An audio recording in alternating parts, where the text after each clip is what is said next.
সন্দেশ তো আপনারা অনেকভাবে বানিয়েছেন, কিন্তু এই পদ্ধতিতে একবার বানিয়ে দেখুন।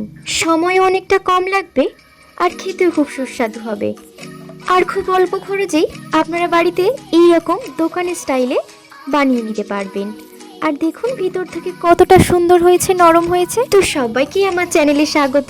আজকের রেসিপি ভাপা সন্দেশ। তো এই সন্দেশ বানানোর জন্য আমাদের লাগবে দুধ, আর আমি এখানে 1 লিটারের মতো দুধ নিয়েছি আর সেটাকে ভালো করে ফুটিয়ে নিয়েছি। চাইলে আপনারা এখানে প্যাকেট দুধ ইউজ করতে পারেন বা যে কোনো দুধ ইউজ করতে পারেন। আমার কাছে ছিল না তাই আমি করিনি। আর এখানে আমি লেবু দিয়ে দুধ কাটিয়ে নিচ্ছি, কিন্তু এখানে আপনারা ভিনিগার দিয়েও ছানাটা কাটিয়ে নিতে পারেন, তবে এখানে ছানার টেস্টটা একটু আলাদা হয়ে যায়। আর দেখুন কত সুন্দর ছানাটা কেটে গিয়েছে।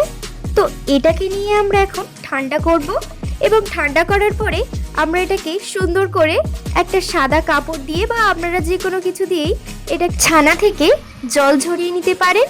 আর এখানে আমি হাতের সাহায্যে ছানাটিকে ভালো করে জল ঝরিয়ে নিচ্ছি।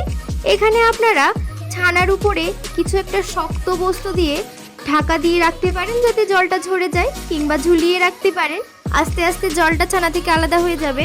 আর এখন আমি জল ঝরানো ছানাটিকে মিক্সার গ্রাইন্ডারে দিয়ে দিচ্ছি, আর দিয়ে দিচ্ছি পরিমাণ মতো চিনি এবং শুকনো দুধ। আর এটাকে ভালো করে মিক্স করে নেব আমরা। এখানে একটা পাত্রে সামান্য পরিমাণ সাদা তেল দিয়ে আমরা চারিদিকটা লাগিয়ে নেব।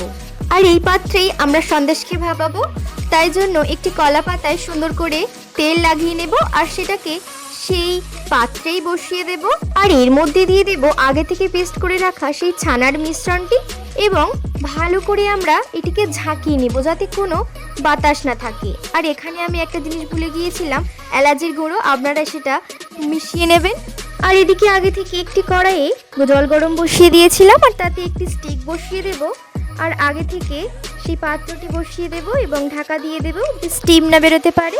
আর দেখো এটা কত সুন্দর হয়েছে। এটাকে ফ্রিজে রেখে দেব, আর বের করে ঠিক এই রকমভাবে তোমরা শেপে কেটে নেবে। চারিদিকটা সুন্দর করে আমি এখানে কেটে নিয়েছি, যেহেতু আমার পাত্রটা গোল ছিল তাই জন্য চারিদিকটা সুন্দর করে কেটে নিয়ে এবারে দোকানের স্টাইলে পিস পিস করে কেটে নেব।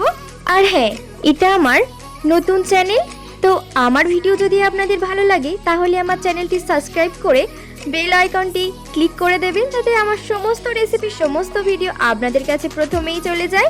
আর দেখুন সন্দেশটি কত সুন্দর হয়েছিল, অনেক নরম হয়েছিল। আর এটাকে আপনারা ফ্রিজে রেখে খাবেন। আর দেখুন আমি একটু অল্প করে ডেকোরেশন করেছি যাতে একটু সুন্দর দেখতে লাগে। তো আজকের ভিডিও এই পর্যন্ত। ততক্ষণ আপনারা ভালো থাকুন, সুস্থ থাকুন। হরে কৃষ্ণা।